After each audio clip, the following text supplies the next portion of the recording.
Shalom, jemaat Rema yang saya kasihi di dalam Tuhan Yesus Kristus. Saya percaya bahwa oleh kasih karunia Tuhan kita adalah orang-orang yang sangat disayang dan dikasihi oleh Tuhan. Nah, hari ini kita masih bersama-sama beribadah di rumah oleh karena pemerintah masih menetapkan PPKM hingga tanggal 9 Agustus. Nah, saudara-saudara yang saya kasihi di dalam Tuhan Yesus, akibat dari situasi yang ada, akibat dari pandemi ini khususnya, ada banyak hal yang tertunda dalam kehidupan orang. Ada banyak hal yang dialami oleh orang-orang yang harus tertunda, pekerjaan yang tertunda, ya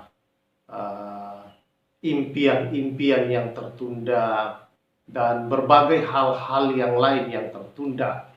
Sehingga banyak orang yang menjadi menunggu, saudara-saudara. Dan saya percaya bahwa tidak ada orang yang senang dengan kata menunggu.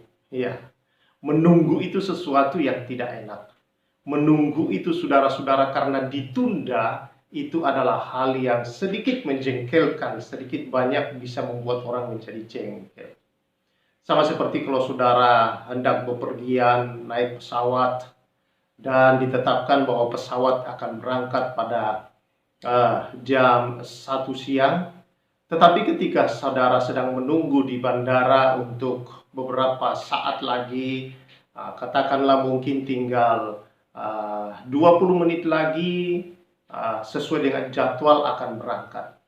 Tetapi ketika kira-kira 15 menit kemudian, saudara-saudara, ada pemberitahuan dari maskapai bahwa terjadi penundaan, pesawat Anda di-delay, dan yang seharusnya berangkat pada pukul 13 menjadi berangkat pada pukul 15. Itu bukan waktu yang pendek, saudara-saudara, dan harus menunggu, ya. Perjalanan Anda tertunda sekian jam, dan Anda harus menunggu di bandara selama beberapa jam. Belum lagi kalau ketika akan tiba waktu setelah ditunda, lalu kemudian masih tertunda lagi, saudara-saudara. Ini banyak kali menjengkelkan orang. Banyak sekali kadang-kadang ada orang yang tidak sabar lalu kemudian marah-marah, mengeluarkan perkataan-perkataan yang macam-macam di bandara. Tapi ya apa mau dikata, saudara-saudara? Karena tidak mungkin juga lalu pesawat dipaksa, karena itu bisa berbahaya. Nah, dalam kehidupan kita ini seringkali terjadi demikian, saudara. Bahwa ada banyak penundaan-penundaan. Janji Tuhan kok tertunda. Janji Tuhan kok begitu lama dinanti-nantikan. Belum juga menjadi kenyataan. Ada yang terjadi tetapi kok sedikit-sedikit datangnya ya. Kenapa nggak satu kali datang aja lah, supaya itu menjadi bagian yang utuh satu kali kita terima. Saudara-saudara yang saya kasihi dalam Tuhan Yesus Kristus, seringkali dalam kehidupan kita terjadi demikian. Bukan berarti saudara-saudara bahwa Allah tidak menggenapi janji. Bukan berarti saudara-saudara bahwa Allah ingkar janji. Tidak. Allah kita adalah Allah yang selalu menepati janjinya. Waktunya adalah Allah yang tahu. Dan yang terbaik selalu Tuhan tahu yang terbaik. Mari kita baca satu kisah dalam Alkitab, Yohanes pasal yang ke-11. Demikian ayat 1-6. Ada seorang yang sedang sakit namanya Lazarus. Ia tinggal di Betania, kampung Maria dan adiknya Marta. Maria ialah perempuan yang pernah meminyaki kaki Tuhan dengan minyak mur dan menyekanya dengan rambutnya. Dan Lazarus yang sakit itu adalah saudaranya. Kedua perempuan itu mengirim kabar kepada Yesus, "Tuhan, dia yang engkau kasihi sakit." Ketika Yesus mendengar kabar itu, ia berkata, "Penyakit itu tidak akan membawa kematian, tetapi akan menyatakan kemuliaan Allah. Sebab oleh penyakit itu anak Allah akan dimuliakan." Yesus memang mengasihi Marta dan kakaknya dan Lazarus. Namun setelah didengarnya bahwa Lazarus sakit, Ia sengaja tinggal 2 hari lagi di tempat di mana ia berada. Saudara, kita tahu kisah ini. Yesus mengasihi Lazarus dan saudara-saudaranya, Marta dan Maria.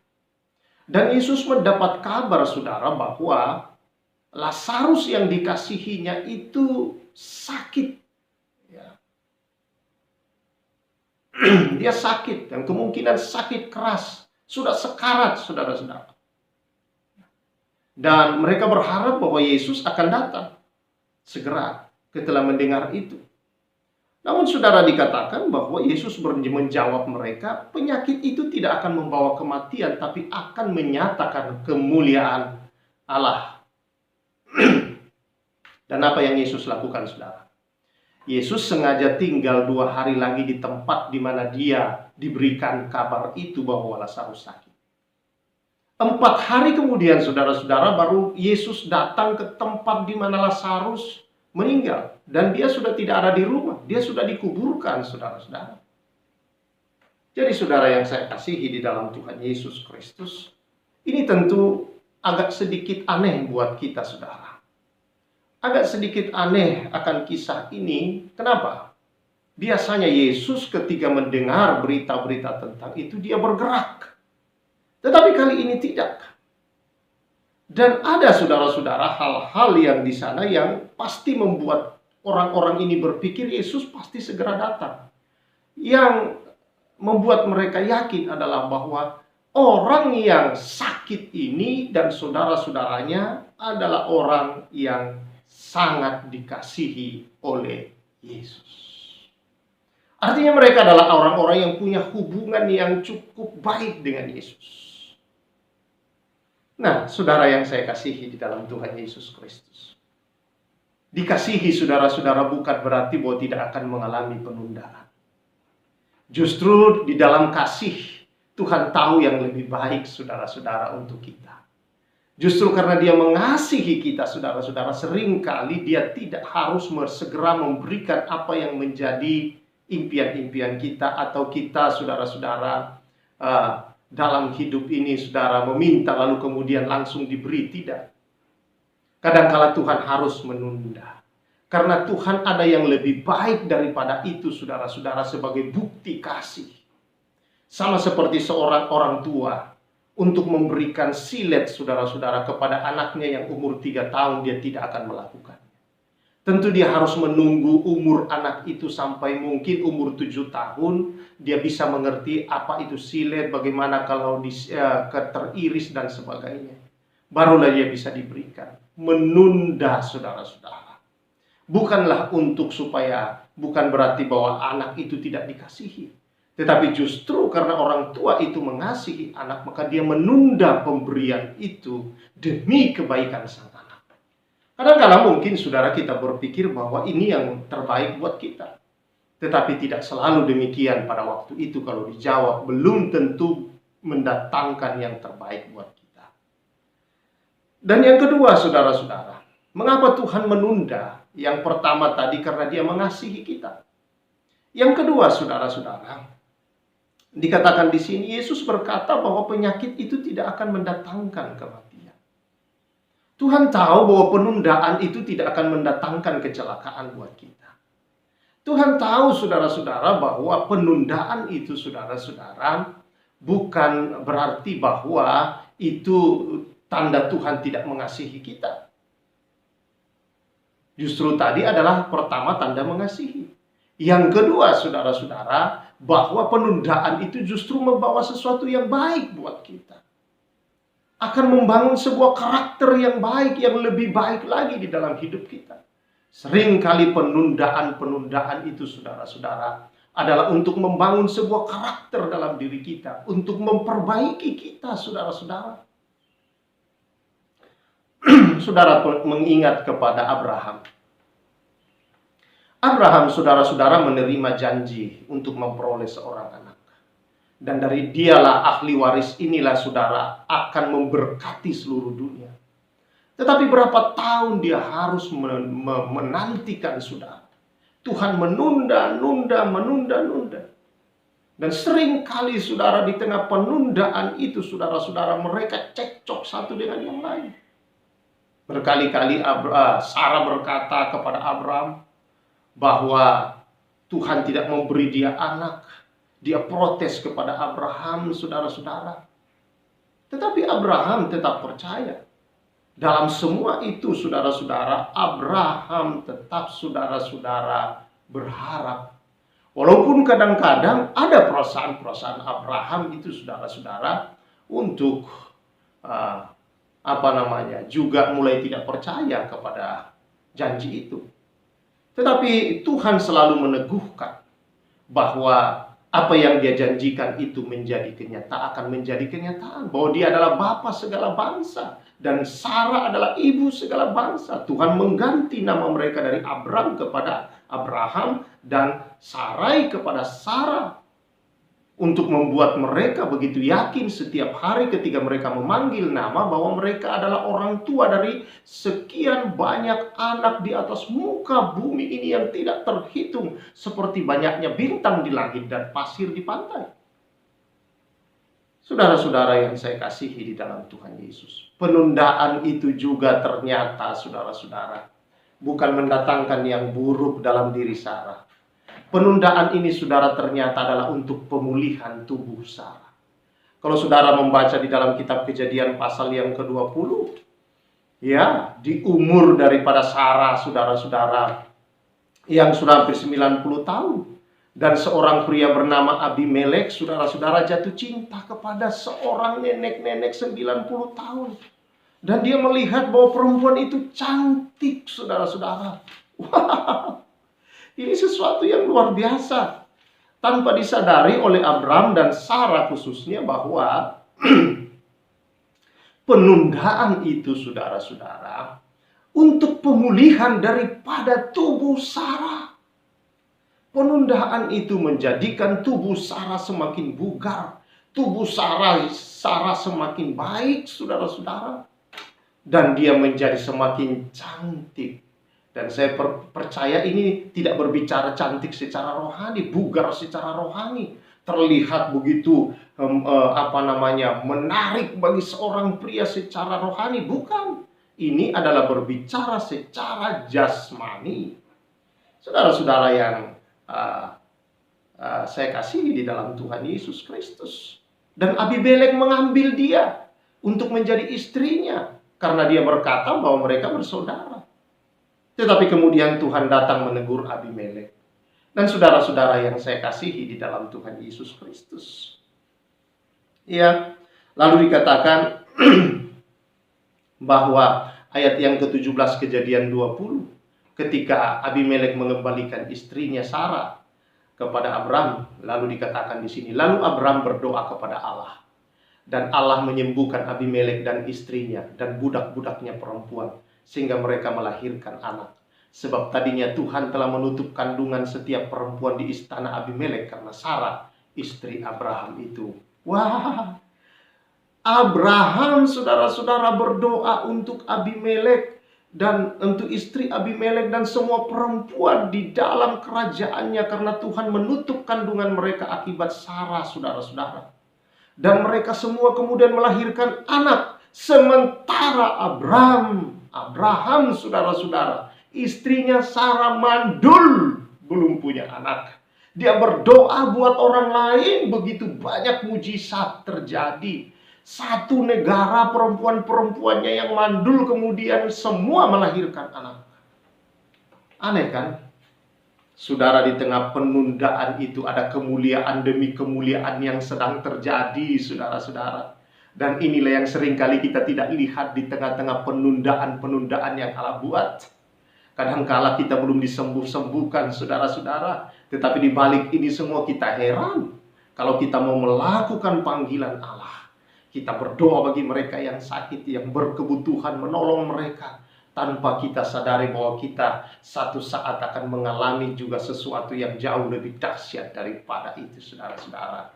Oh, haleluya. Tuhan ingin sesuatu yang lebih besar, yang bukan hanya kita nikmati, yang bukan hanya kita yang mengalami, tetapi orang-orang di sekeliling kita melalui penundaan itu mengalami kemurahan Tuhan. Saya kenal betul saudara dengan seorang hamba Tuhan yang lebih dari 8 tahun dia menikah belum punya anak. Tetapi saudara-saudara dalam pelayanannya mujizat begitu luar biasa. Perempuan-perempuan yang tidak memiliki anak bertahun-tahun datang, dia doakan saudara-saudara mereka disembuhkan dan mendapatkan anak. Sementara dia sudah 8 tahun belum punya anak. Tetapi saudara-saudara dia terus melayani. Dia terus mendoakan kebutuhan-kebutuhan orang. Orang-orang dijawab kebutuhannya, sementara dia sendiri tidak. Sampai satu saat saudara-saudara, yang sama sekali dia tidak lagi berharap, sama sekali dia tidak lagi berdoa, sama sekali dia tidak lagi meminta. Dia sibuk sudah tidak dengan dirinya, tetapi orang-orang lain yang dia layani. Dan Tuhan mengaruniakan kepadanya seorang putra yang kemudian dipakai Tuhan luar biasa. Saudara-saudara yang saya kasihi dalam Tuhan Yesus Kristus, ini hal yang luar biasa terjadi dalam kehidupan ini, saudara-saudara. Bahwa penundaan itu, saudara-saudara, bukanlah untuk mencelakai. Bukanlah saudara-saudara disengaja Yesus supaya Lazarus mati dan tidak lagi bisa ditolong, saudara-saudara, tidak. Di sini kita melihat kasih yang sesungguhnya adalah untuk mendatangkan sesuatu yang lebih besar, saudara-saudara.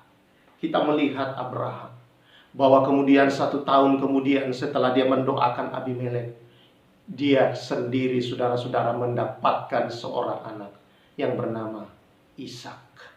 Saudara-saudara yang saya kasihi di dalam Tuhan Yesus Kristus, perkara yang luar biasa terjadi dalam kehidupan Abraham dan Sarah yang kita semua tahu karena kesabaran, karena ketekunan, karena tetap percaya dan taat, saudara-saudara. Jadi dalam iman ada ketaatan yang tidak bisa dipisah. Kalau kita ada iman, saudara-saudara, adalah untuk kita belajar sabar dalam hidup ini. Di dalam kasih kita hidup dalam kesabaran. Jangan terlalu buru-buru menyalahkan Tuhan, menyalahkan siapa-siapa. Karena saudara-saudara, itulah yang sedang Tuhan kerjakan. Tuhan mau kita tidak fokus dengan diri kita sendiri, kebutuhan kita. Ada banyak orang yang kita harus lihat bahwa mereka jauh lebih menderita daripada kita. Dan penting dalam hidup ini kita peduli dengan sesama. Berdoa buat mereka, mengasihi buat mereka, saudara. Beberapa waktu belakangan saya mengalami juga kesehatan yang buruk, saudara-saudara. Ya, mengalami gangguan kesehatan. Harus terbaring, saudara.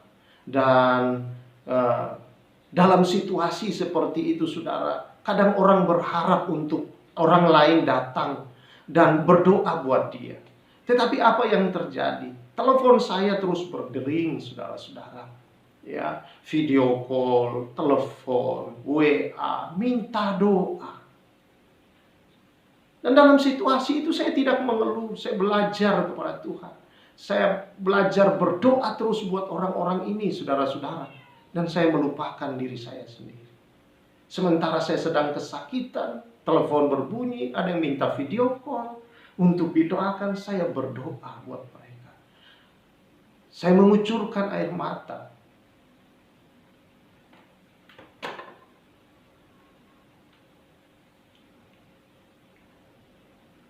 Di sini saya belajar, saudara-saudara, kasih Tuhan jauh lebih besar dari apa yang kita pikirkan. Sementara saya berdoa, mendoakan orang-orang, saya tidak menyadari bahwa tubuh saya pulih dengan sendiri. Saya tidak minum obat. Saya hanya istirahat, makan, berdoa, dan berdoa untuk orang-orang lain. Saudara-saudara, rupanya ada pewahyuan yang lebih besar Tuhan buka buat kita. Dikatakan kemudian, saudara-saudara, bahwa Yesus datang ke tempat di mana Lazarus ada. Dan ketika dia datang, dia berkata, "Akulah kebangkitan dan hidup." Dia datang, saudara, untuk membuka pewahyuan yang lebih besar dalam kehidupan Lazarus dan saudara-saudaranya dan orang-orang di sekeliling yang melihat kejadian kebangkitan Lazarus. Ada pewahyuan yang jauh lebih besar tentang Allah. Bahwa dia bukan Allah penyembuh. Dia bukan hanya Allah yang sanggup mengatasi sakit penyakit, tetapi dia Allah yang berkuasa atas kematian. Dia Allah yang sanggup memberi hidup, bahwa dialah Allah sumber hidup. Lazarus yang sudah 4 hari mati itu, saudara-saudara, yang sudah busuk itu, Yesus berkata, keluar Lazarus. Dan Lazarus keluar dari dalam kuburan dalam keadaan hidup, saudara-saudara. Ada pewahyuan yang jauh lebih besar kalau kita mau bersabar. Ada pewahyuan yang jauh lebih besar akan siapa Allah kalau kita mau, saudara, menanti di dalam penundaan itu dengan sabar. Melihat kuasa yang lebih besar, melihat siapa Allah kita sesungguhnya, bukan hanya Allah penyembuh, bukan hanya Allah yang menyediakan kebutuhan-kebutuhan kita. Lebih dari itu, Dia adalah kebangkitan dan hidup. Dialah yang akan membangkitkan kita kelak, saudara, dari antara orang mati dan memberi kita hidup yang kekal selama-lamanya. Kalau hari-hari ini, saudara, ada yang tertunda dalam hidupmu, jangan takut. Tetap percaya, tetap tekun, tetap sabar. Dan saudara-saudara yang saya kasihi, jangan egois, fokus dengan dirimu sendiri. Tetapi belajarlah melihat ke sekelilingmu. Belajarlah peduli dengan orang-orang lain. Ada banyak orang yang jauh lebih sakit, jauh lebih menderita, dan tidak punya apa-apa, saudara-saudara. Minimal engkau bisa berdoa buat jiwa-jiwa itu, saudara. Minimal engkau bisa melakukan yang mempersembahkan kepada Tuhan doa-doamu bagi mereka yang sedang menderita di banyak belahan bumi ini, saudara. Bahkan mereka yang sedang sekarat, saudara-saudara, dan tidak bisa ditemani oleh keluarga mereka di rumah sakit. Dia hanya sendirian di dalam kamar sendirian dengan menggunakan ventilator dan begitu banyak peralatan yang menakutkan. Sekali-kali didatangi oleh dokter, perawat dengan APD yang menakutkan bagi dia. Bahwa dia sudah berada di ujung tanduk, saudara-saudara.